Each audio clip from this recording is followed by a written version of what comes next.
You finished a track. You want it on Spotify. And somewhere between those two sentences is a process that nobody explains properly, which is why so many first releases come back rejected, or just quietly never appear. So let's start with the thing most people get wrong on day one.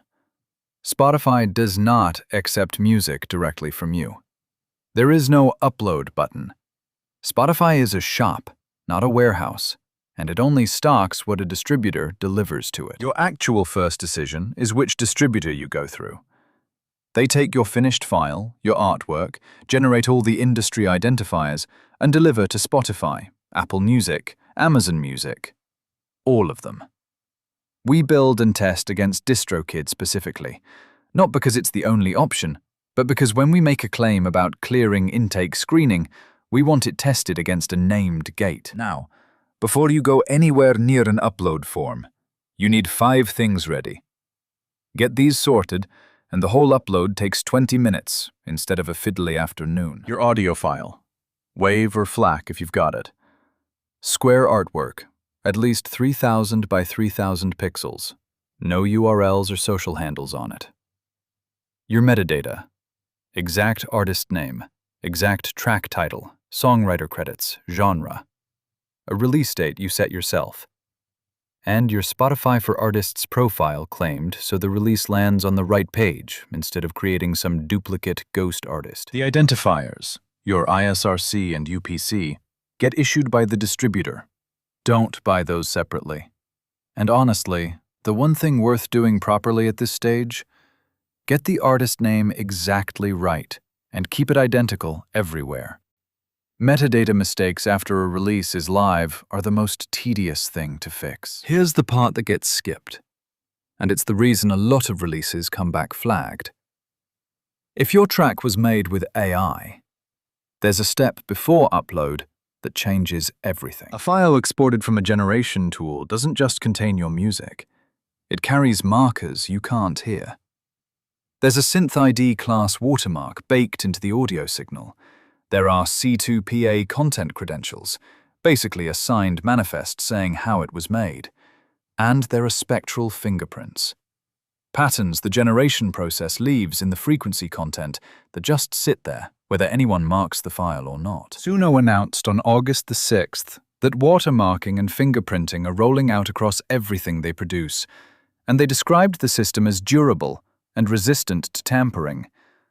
So this isn't going away. And to kill the obvious idea before you waste an evening on it, stripping metadata does nothing. Open it in a tag editor, wipe every field, convert MP3 to WAV and back. You've changed the label on the tin and none of the contents. The watermark lives in the waveform, which is why we built what we built. Our engine handles this in one pass, 6 layers. Let me walk you through what they actually do. 3 layers strip the embedded markers. The SynthID-class watermark, C2PA credentials, and spectral fingerprints. But that's only half the problem. Generated audio tends to sit rigid and flat in a way that's its own signature, independent of any watermark. So the other 3 layers handle that. Timing normalization, dynamic range reshaping, and stereo field correction. It runs right in the browser. It takes MP3, WAV, or FLAC. And we run a mastering pass while we're in there that lands you around -14 LUFS, which is where streaming platforms normalize to anyway. So you're not handing Spotify something it's going to turn down. Now here's our honest scope, and we say this on every video. Suno's newest watermark is still rolling out, and it's engineered to resist tampering. Nobody can promise a permanent guarantee against a system that isn't fully live, and that includes us. What is checkable is that we remove the SynthID-class watermark it's modeled on, plus C2PA and spectral fingerprints, and we build and test against DistroKid intake screening. That's the gate you're actually hitting. But wait, what about free AI checkers? This is the single most important thing on this page, and we publish it before you pay us rather than after. Run a process track through a free online AI checker, and it'll very likely still come back as AI. That's not us under-delivering. Those sites measure compositional patterns, song structure, chord movement, arrangement regularity. No audio processing changes those, because changing them would mean writing a different song.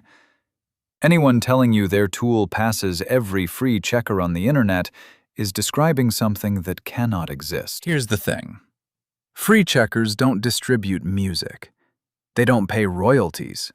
They disagree wildly with each other. They're inconsistent run to run. They flag human-made music, and none of them publish an accuracy standard. Their verdict has no consequences. The gate with consequences is distributor intake screening. That's the one that decides whether your release goes out, and that's the one we build against. So rather than just take our word for it, let's look at what someone who isn't us found. Artifactor ran a benchmark on artifactor.net, published their methodology, 50 files, 14 generators, real paid platform accounts, 4 detection APIs. And they stated plainly they earn no commission on our signups and have no commercial relationship with us. Their results? 98% pass rate. 98 of 100 files. 14 out of 14 generators handled. Around 90 seconds per file. Ranked first. Next tool scored 72, and the numbers that matter most for this video. 50 out of 50 cleared DistroKid. 49 out of 50 passed Spotify Direct Ingestion. Erasi.co reached the same 98% independently. We've also been voted AI Tool of the Year 2026 on Skiln. And we'll be straight with you, Skiln is a sister site. That's an award, not an independent benchmark. Artifactor is the citation that carries weight. Now, separate question from whether it passes. Can you actually sell it? People skip this part too. If you made the track on Suno, your commercial rights depend on which plan you were on when you generated it. On Pro or Premiere, Suno's terms assign to you all of its right, title, and interest in the output. On the free tier, output is for personal, non-commercial purposes only, with attribution. Free tier tracks cannot be sold. That's not a gray area. That's the terms. One nuance worth keeping straight, because it gets flattened constantly. Suno assigning you its rights and copyright vesting in the work are two different things. Their terms say they make no representation or warranty that any copyright will vest in the output at all. So you have the rights Suno had to give. Whether the recording attracts copyright protection in your jurisdiction? That's a separate legal question. And anybody who tells you it's settled is guessing. But okay, you've got commercial rights. The file is processed. The artwork is ready. Here's where people throw away a free opportunity. Do not hit release now. Set a date, a few weeks out. The reason is Spotify's editorial pitch. Once your distributor delivers the release, the unreleased track shows up in Spotify for Artists, and you can pitch it to Spotify's editorial team. Spotify's own guidance? Submit at least 7 days before release. Miss that window, and the pitch just isn't available to you. That's a free shot at editorial playlisting that costs nothing but planning. And give yourself the buffer for the boring reasons too. Delivery to stores takes time. If your metadata has a mistake in it, a lead time is the difference between a quiet fix and a live release with your name spelled wrong on it. So what does all of this cost on our side? One number, one time. Lifetime is $39 one time, down from $99. Unlimited track processing, MP3, WAV, FLAC. Professional mastering, priority queue, our Suno bulk downloader, future tools included, no subscription. The one payment model is the point when you're releasing rather than experimenting. You're not cleaning one song, you're cleaning everything you decide is worth putting out. Lifetime also includes Sound Match, which is exclusive to the Lifetime plan. You enter a song or band you like, say Blinding Lights by The Weeknd, and it analyzes that track's genre, tempo, key, mood, instrumentation, vocal style, production era. Then it hands you ready-to-use prompts you paste into Suno, Udio, or 11 Labs Music to recreate that sound. It exists because describing a sound from scratch in a prompt is the slowest part of the job. Reference a real record instead. Now, the honest part. 2 things we'd say, even if they cost us the sale. This is release prep for music you made. It's not for impersonating artists, and it's not for flooding platforms with filler. Disclose where a platform asks you to, and put out records you'd attach your own name to. And no tool, ours included, guarantees distributor approval. All right, so let's put this whole thing in order. 7 steps. Here's exactly what you do. 1. Check your generation tier so you know you can sell it. 2. Export the highest quality file you have. 3.